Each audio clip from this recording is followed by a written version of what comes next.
Mengajar di bidang ilmu komunikasi memang sangat menyenangkan dan menantang karena memiliki nuansa yang dinamis. Selain itu, pengetahuan dan juga wawasan keilmuan selalu berkembang dari masa ke masa.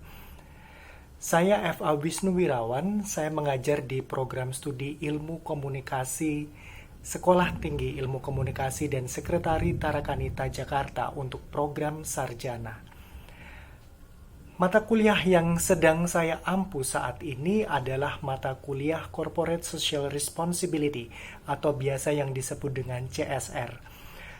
Mata kuliah dengan bobot 3 SKS ini sangat relevan diberikan dan didiskusikan dengan para mahasiswa ilmu komunikasi karena nanti salah satu alasannya adalah akan berhubungan dengan bagaimana mengkomunikasikan produk dan jasa perusahaan atau instansi dari sudut pandang lain yang berbeda namun tetap memberikan impact besar bagi pengembangan perusahaan mulai dari sisi produk, jasa, reputasi, bahkan kita berbicara hingga profit.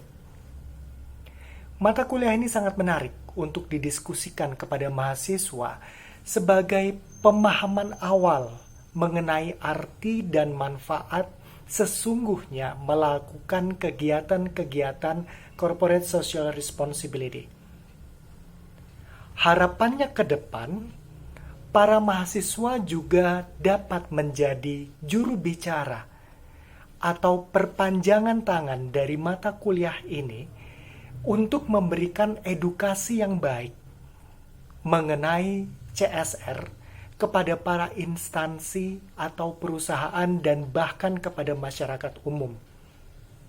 Selain itu, mata kuliah ini akan mengajarkan kita mengenai bagaimana membangkitkan sebuah kepedulian masyarakat atas isu sosial yang terjadi serta bagaimana kita menanggapinya.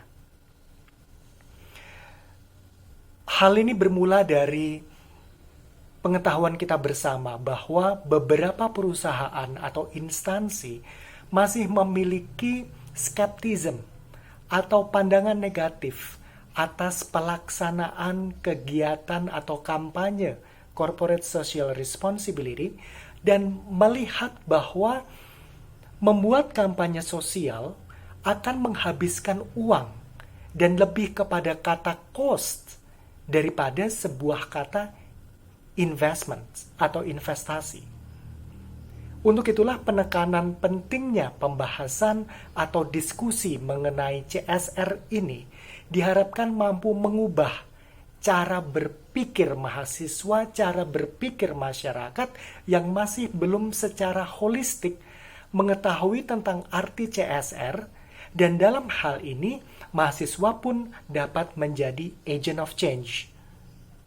Bahkan ada masyarakat yang hanya mengetahui bahwa CSR itu hanya berupa hal-hal yang terkait dengan lingkungan. Mata kuliah CSR ini diajarkan di semester 5, di mana para mahasiswa telah mendapatkan materi-materi dari mata kuliah lain seperti public relations dan juga komunikasi pemasaran terpadu.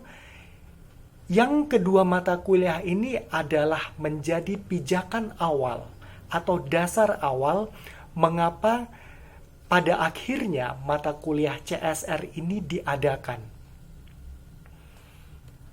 Di awal pembelajaran, pembelajar akan mendapatkan pemahaman mengenai deskripsi mata kuliah. Hal ini penting agar mahasiswa dari awal mengetahui apa makna mata kuliah ini bagi mereka dan bagaimana mata kuliah ini akan ditempuh nantinya. Lalu, saya akan menerangkan pula mengenai manfaat mempelajari mata kuliah CSR ini dan tentunya mata kuliah ini sangat khas untuk didiskusikan sebagai perpaduan dari sisi ilmu public relations dan komunikasi pemasaran terpadu. Selanjutnya, saya menerangkan tujuan pembelajaran mata kuliah ini, sehingga nantinya mahasiswa dapat melaksanakan mulai dari mendefinisikan, menjelaskan teori, analisa kasus, hingga pada akhirnya sampai kepada titik merancang atau mengemas kampanye sosial. Hal ini dilakukan karena mata kuliah ini tidak hanya berbicara mengenai teori, namun kepada bentuk praktikal, agar mahasiswa dapat mengemas sebuah kegiatan yang meningkatkan reputasi, brand awareness, bahkan social awareness. Saya juga menyampaikan mengenai materi yang akan dipelajari dan didiskusikan bersama. 14 pertemuan ditambah UTS dan juga UAS, materi yang dipelajari mulai dari pengertian, manfaat, sisi hukum, dan perundangan secara singkat, bentuk kampanye sosial, konsep pengembangan yang berkelanjutan, ISO 26000, karena ini berhubungan langsung dengan Corporate Social Responsibility, lalu berbicara mengenai triple bottom line, piramida keberlanjutan, isu-isu sosial yang sangat memungkinkan untuk diangkat, lalu contoh instansi yang melaksanakan dan bagaimana caranya melaksanakan kampanye sosial tersebut, hingga konsep dan bentuk community development, serta panduan pelaksanaan program kampanye. Seperti yang kita ketahui bersama bahwa bentuk kegiatan CSR yang paling relevan dilakukan di Indonesia adalah community development, yang pada akhirnya community development ini dapat memampukan masyarakat menjadi orang yang lebih mandiri, sehingga dapat masuk ke dalam tahapan well-being. Untuk mata kuliah ini, saya menerapkan sistem pembelajaran student-centered learning yang memampukan mahasiswa untuk lebih bereksplorasi secara mandiri di dalam materi, kasus, temuan, dan diskusi, hingga pada akhir mata kuliah nanti mereka mampu membuat atau mengemas sebuah kelas project, kampanye sosial. Terdapat satu buku utama yang menjadi referensi khusus mengenai 6 bentuk CSR ini, yaitu buku dari Philip Kotler and Nancy Lee. Namun untuk sumber lain, saya selalu dan terus mendorong mahasiswa untuk mencari sumber-sumber lain yang relevan, baik sumber dari media internet, media cetak, misalnya majalah CSR sendiri, annual report, dan sebagainya. Di masa pandemi ini, pembelajaran dilakukan secara tatap maya. Namun secara umum dalam mengantarkan dan melakukan interaksi pembelajaran mata kuliah CSR ini, saya memfungsikan diri sebagai fasilitator. Pembelajaran diperkaya dengan adanya diskusi, tanya jawab, presentasi kelompok, hingga pengolahan temuan-temuan kasus. Informasi pembelajaran, video ajar, tugas pribadi dan kelompok, serta forum diskusi dilakukan semuanya melalui portal pembelajaran e-learning, yaitu e-learning.stix-tarakanita.ac.id, dan dibantu dengan aplikasi tatap maya seperti Zoom dan Google Meet. Untuk beberapa materi, saya juga mengunggahnya di dalam aplikasi berbagi video, yaitu YouTube, agar mahasiswa juga dapat belajar secara mandiri dengan baik.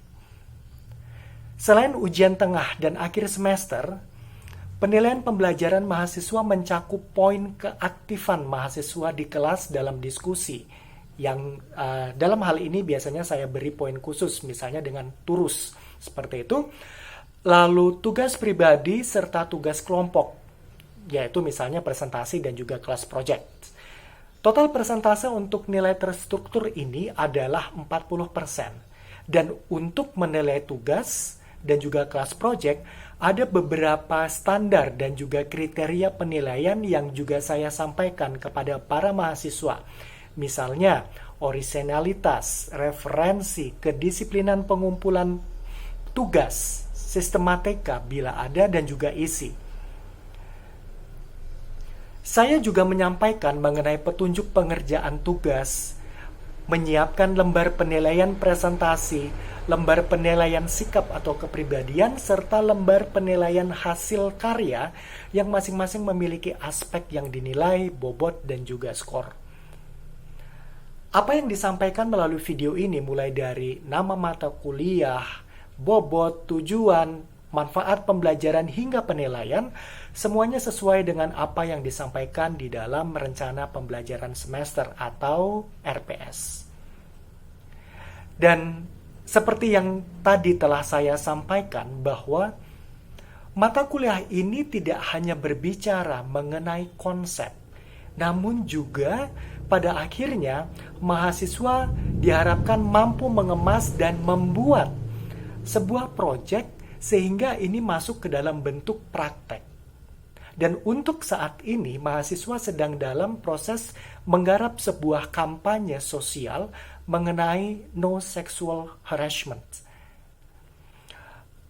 Topik atau isu sosial ini memang sedang marak diperbincangkan, mulai dari mereka dari pekerja seni, jurnalis, pegiat kampanye, kaum feminis, dan juga masyarakat umum, baik itu melalui webinar dan juga bahkan di beberapa bentuk sosial media, YouTube, podcast, termasuk juga Instagram di ranah pendidikan, misalnya Instagram Kemdikbud RI dan juga Ditjen Vokasi. Isu ini sangat relevan dengan Stik Tarakanita yang notabene adalah kampus perempuan. Dan dalam kampanye ini, mahasiswa melakukan riset data melalui berbagai sumber dan saat ini sedang dalam proses menyiapkan bentuk kampanye sosial, alat, media, serta sarana kampanye, hingga bagaimana nanti kerjasama yang akan dikembangkan. Nah, kampanye ini merupakan kelas project dengan mengaplikasikan konsep-konsep teori ke dalam bentuk praktek. Semoga informasi ini bermanfaat bagi pengembangan keilmuan dan wawasan kita bersama sebagai pendidik. Terima kasih. Baik, selamat pagi para mahasiswa, apa kabar? Pagi, Pak. Baik, Pak. Iya, semoga kabar baik semua ya. Ya, untuk pertemuan pertama hari ini kita akan coba sedikit mengulik tentang mata kuliah kita. Mata kuliah kita, kalau misalnya Anda KRS kemarin, Anda tahu bahwa nama mata kuliah kita adalah Corporate Social Responsibility. Nah, hari ini kita akan sedikit berbicara atau sedikit melihat corporate social responsibility itu apa. Mungkin mata kuliah ini terlihat berat, tetapi sebenarnya mata kuliah ini akan sangat fun sekali karena ini sedikit berhubungan dengan komunikasi pemasaran. Nah, teman-teman semua sudah belajar mengenai komunikasi pemasaran. Sekarang kita mencoba untuk memadukan antara corporate social responsibility dan juga komunikasi pemasaran terpadu itu seperti apa, perpaduannya seperti apa dalam bentuk aktivitas. Sehingga kita sekarang akan mencoba menilik dulu, melihat dulu corporate social responsibility itu apa. Okay, let me have the screen now. Oh ya, sebelum itu, apakah kalian sudah download buku wajib yang akan kita gunakan? Saya sudah coba untuk masukkan di e-learning, nanti coba di-download, nanti coba dibaca. Buku itu adalah buku yang nuansa komunikasi pemasarannya sangat kental, ya, dari Philip Kotler. Philip Kotler memang bapak komunikasi pemasaran ya, jadi memang segala aktivitas CSR nanti akan kita blend dengan komunikasi pemasaran, karena memang itu yang menjadi tujuan di prodi kita. Oke. Saya coba share screen.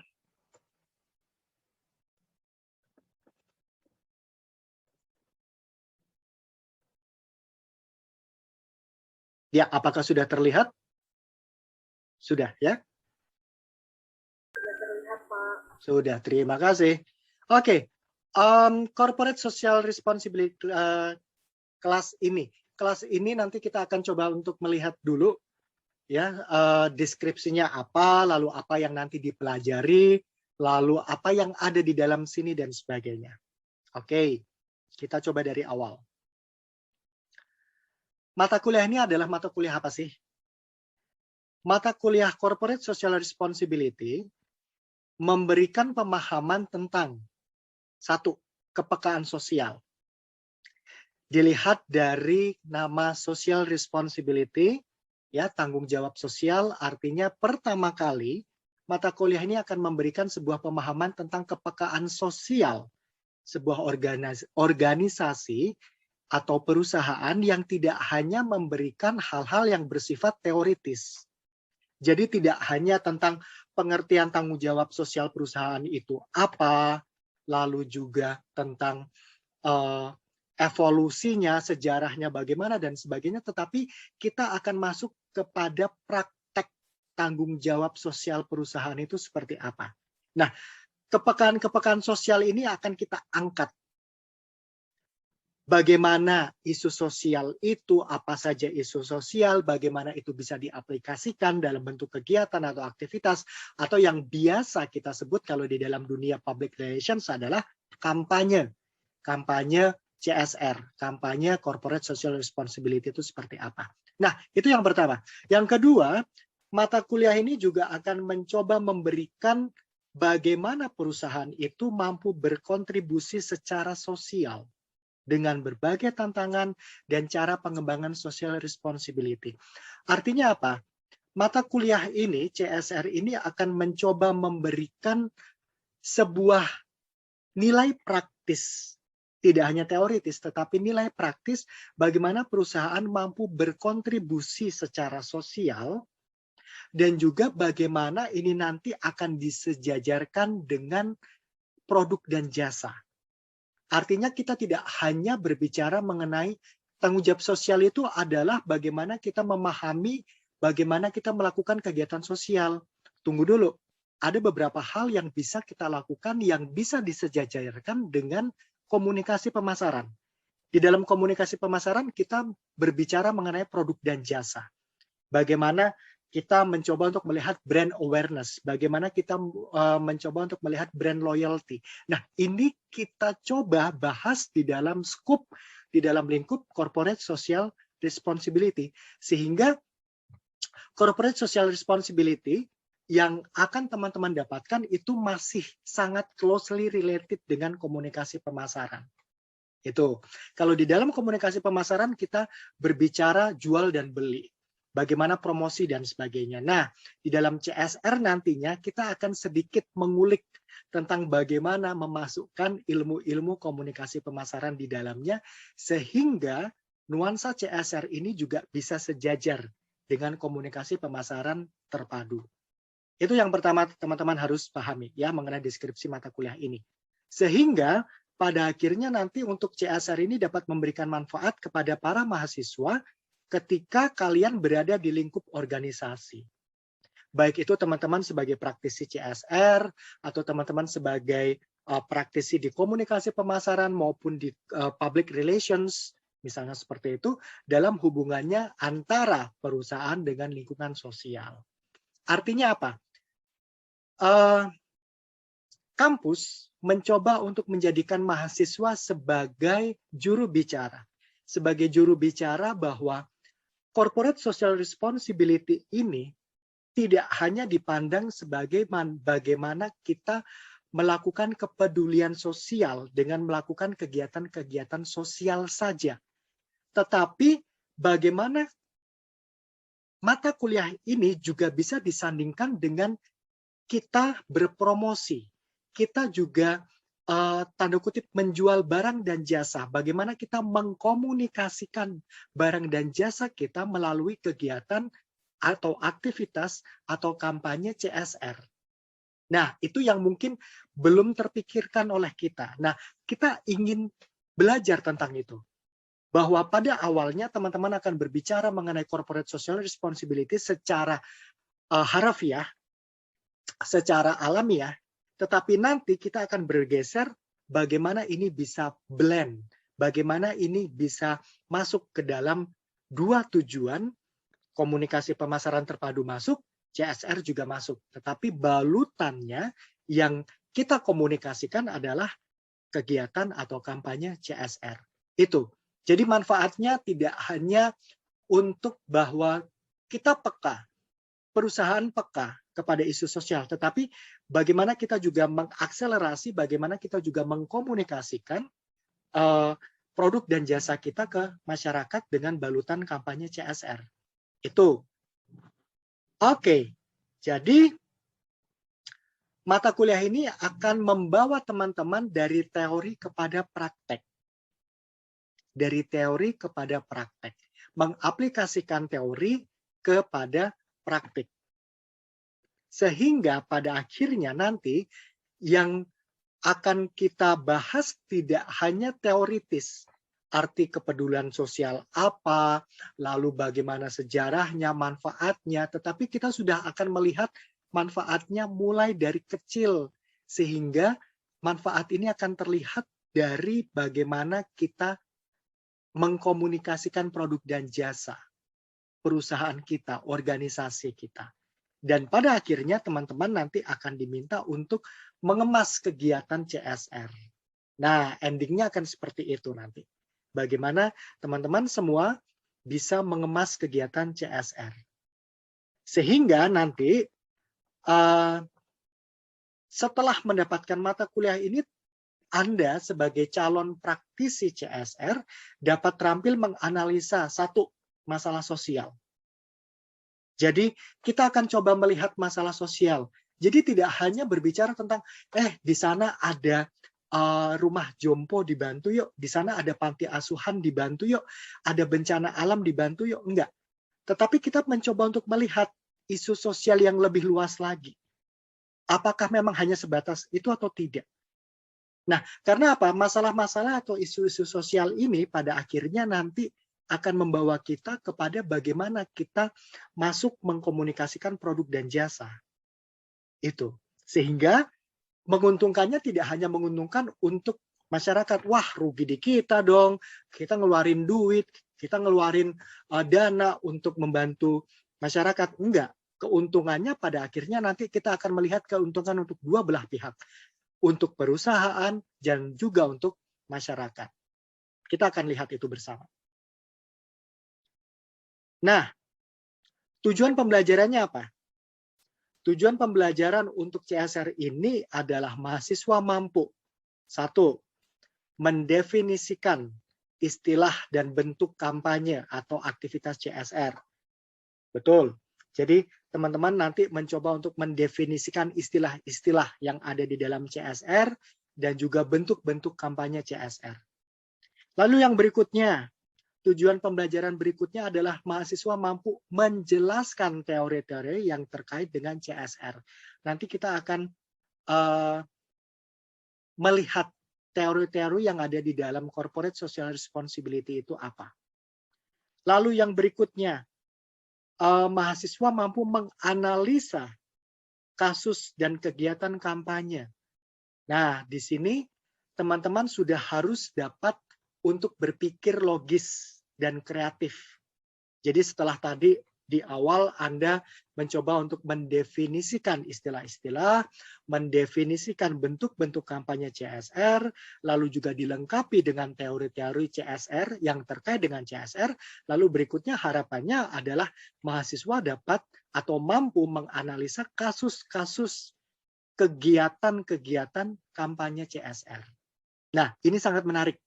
Karena di dalam menganalisa kasus ini, teman-teman akan dicoba untuk mengaplikasikan logical thinking. Bagaimana berpikir logis, bagaimana berpikir sistematis, bagaimana melihat sebuah permasalahan yang ada. Di situ kita aplikasikan. Dan pada akhirnya, kita akan mencoba untuk melihat bagaimana teman-teman mahasiswa semua mampu merancang bentuk kampanye CSR. Nah, merancang bentuk kampanye CSR ini juga berdasarkan dari awal. Jadi kenapa pada akhirnya nanti teman-teman dibuat untuk bisa dapat merancang bentuk kampanye CSR, karena dari awal kita sudah berbicara bahwa teman-teman tidak hanya tahu mengenai teori, tidak hanya tahu mengenai secara teoritis, tetapi juga praktiknya seperti apa. Bagaimana teman-teman untuk menganalisa masalah, bagaimana teman-teman mencoba menganalisa kira-kira yang dalam hubungannya dengan komunikasi pemasaran bagaimana untuk memasarkan atau mengkomunikasikan produk dan jasa. Bagaimana kita mencoba mensejajarkan juga dengan teknik-teknik atau cara-cara mengkomunikasikan kepada masyarakat. Teman-teman semua sudah belajar mengenai cara iklan, membuat iklan itu harus kreatif. Ada iklan yang emosional, ada iklan yang kreatif, ada iklan yang humor dan sebagainya. Nah, kalau misalnya kita sedang mengangkat isu sosial, iklan kreatif seperti apa yang kita inginkan, yang kita konsepkan, yang kita buat. Nah, itu juga bagaimana teman-teman mencoba untuk melihat mengenai hal-hal ini. Sejauh ini ada pertanyaan dulu atau tanggapan? Atau sudah bisa kita lanjutkan? Udah bisa dilanjutkan. Bisa dilanjutkan. Oke, baik. Kita lanjutkan dulu ya. Nah, untuk sistem pembelajaran yang akan kita lakukan di sini adalah student-centered. Artinya, beberapa metode yang digunakan adalah metode penugasan. Lalu juga penugasan ini misalnya kita akan mencoba menganalisa kasus CSR, ya, kasus-kasus corporate social responsibility, kasus mengenai tanggung jawab sosial perusahaan, kasus-kasus yang terjadi di Indonesia, misalnya seperti itu. Lalu project based learning, artinya di mata kuliah ini teman-teman akan diajak untuk bagaimana melakukan sebuah project. Tuh, nah salah satunya yang seperti saya sampaikan tadi. Jadi teman-teman di sini akan diajak untuk tidak hanya materi itu dari dosen, tetapi juga materi yang teman-teman dapatkan, mulai dari penugasan, lalu analisa kasus, lalu project, dan sebagainya. Karena juga materi-materi itu juga bisa teman-teman dapatkan dari berbagai sumber. Saat ini tersedia berbagai sumber dari internet. Dan bahkan sekarang untuk akselerasi internet itu sudah sangat luas sekali. Sehingga teman-teman bisa mencari teori-teori yang berkenaan dengan hal-hal itu. Lalu juga bagaimana analisa dan sebagainya, itu sumber-sumber dari internet itu sangat banyak. Oke, jadi bisa dilakukan walaupun sekarang kita dalam posisi kelas daring, ya. Nah, ini adalah materi yang akan kita pelajari selama semester ini di dalam mata kuliah Corporate Social Responsibility.